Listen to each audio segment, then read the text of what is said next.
How can I help you? Why do you replacing her? What? So.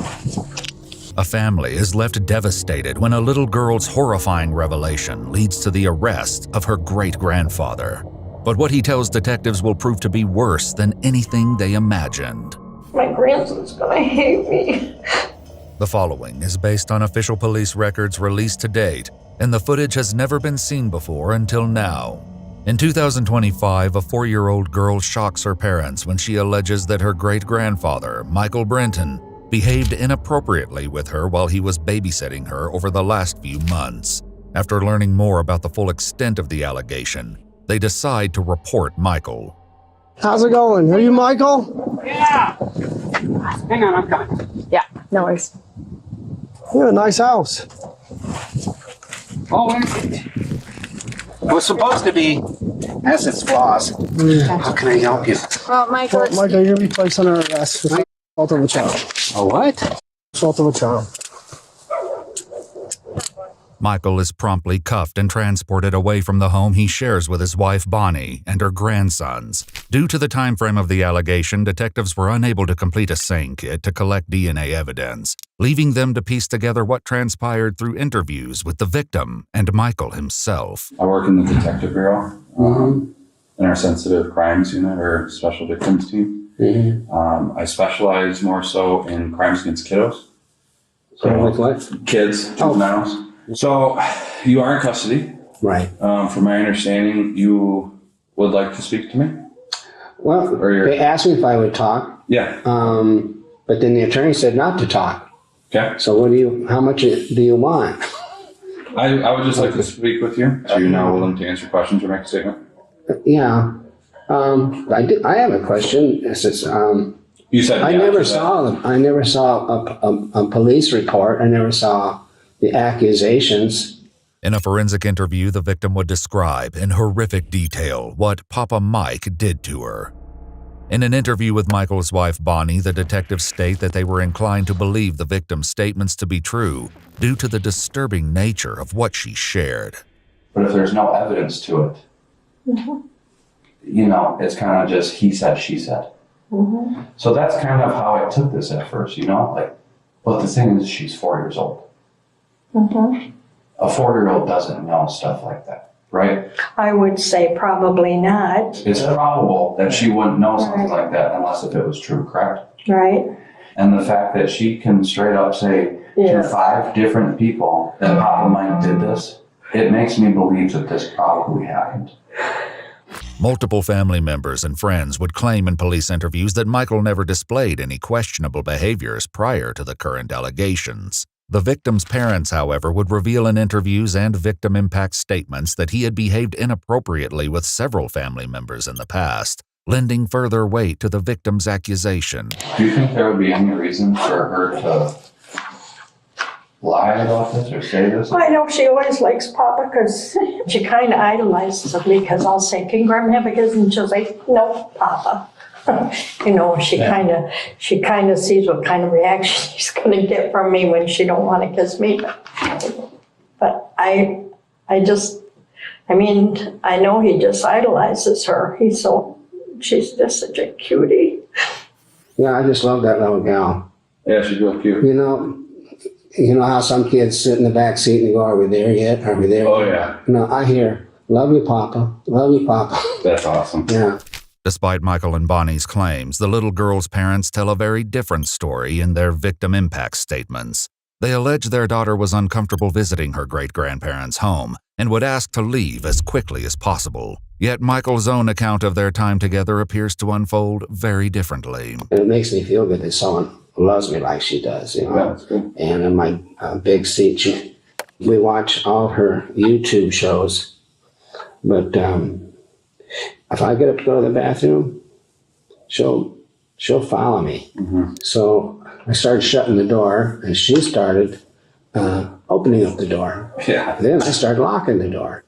She wants to pinch my nose and then hold my lips. And she'll do that when we're in the truck waiting for Grandma's bus to come. Yeah.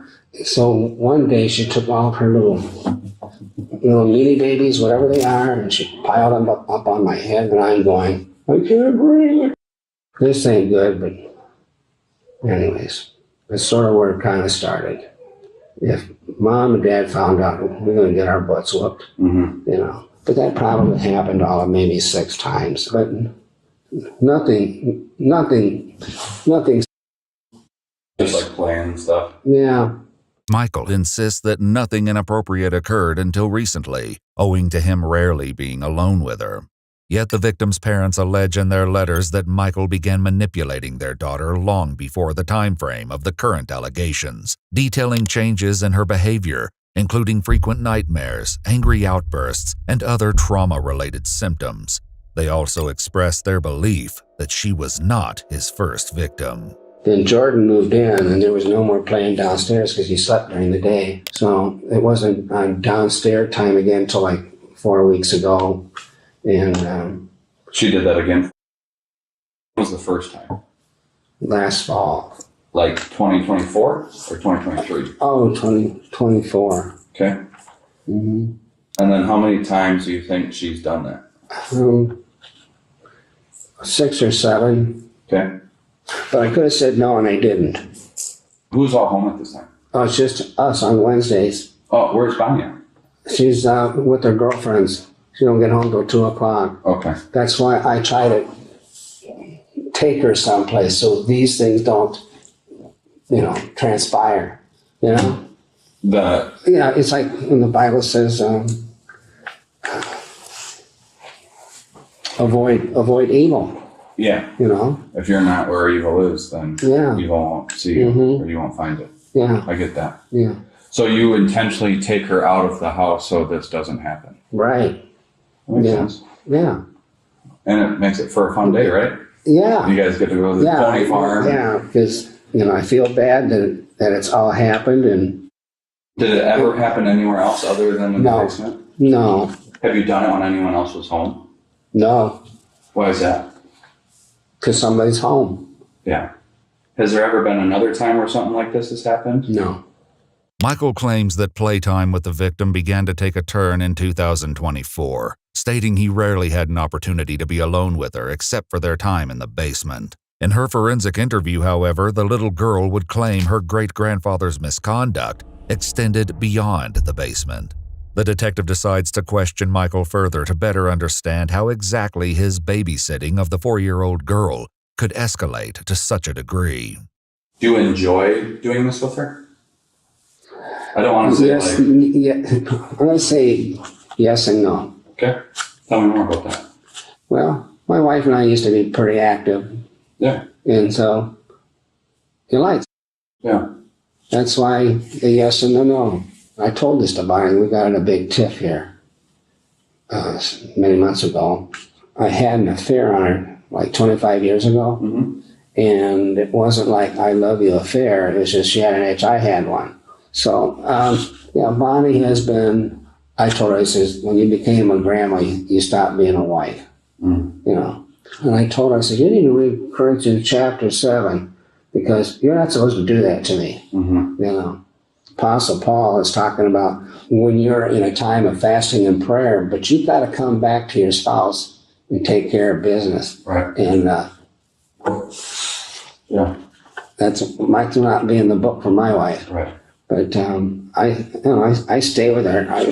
So do you get that because right now there's a void with your marriage, right? Yeah. It's empty. There's a box there. Yeah. She's not fulfilling her duties, if you will. Does that box get a little filled by doing this? Just kind of a little drip of water into the box to fill it, just to feel something in there? I don't know. Are you attracted to her, would you say?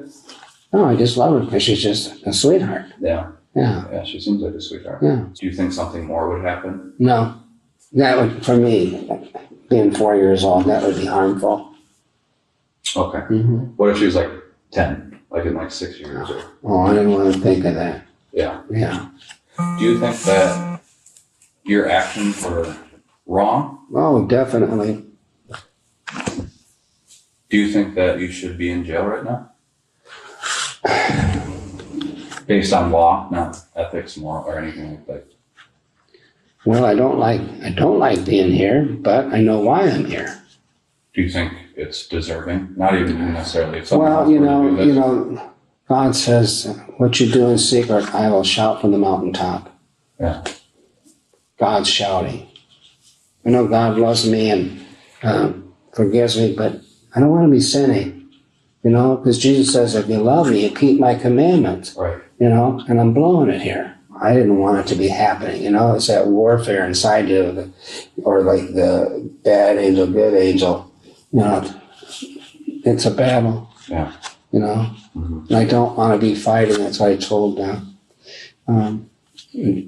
Deacon from church. Says I'm just going through a war.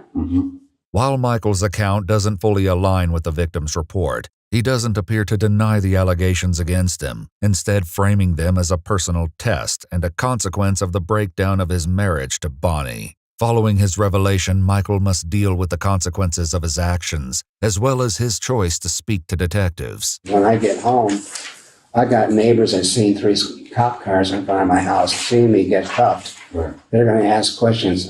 Jake's going to tell his mom is going to tell my best friend, because they work together. Yeah. And I am just going to be shamed. I pray this conversation doesn't bury me, because as it is, I know a lot of people are going to find out. And I guess the word shun, family members. I have a feeling that Bonnie won't be accepted at Jake's. And Bonnie had no idea this was going on? No. She didn't have any idea until after I got hauled away, and then the police went back there to sit down and talk with her. So I haven't talked with her. So you tried calling her or No. My grandson's gonna hate me. Jacob doesn't answer at all. I thought it was funny that he didn't answer me when I tried to text him today, because he always answers me even if he's at work. Can't get one person's life straightened out and then something else happens. It just seems like never ending. No matter how much you pray, it's like, just don't give up. I'm so sorry that it happened. I don't know. It's not your fault. And they know that's not your fault. No, but I should have been taking care of her. Did I tell you too much? Did I tell you more than a lawyer would expect me to tell you? I'm not a lawyer. Yeah. I just always, like I said, I don't have, like, But does this work against me?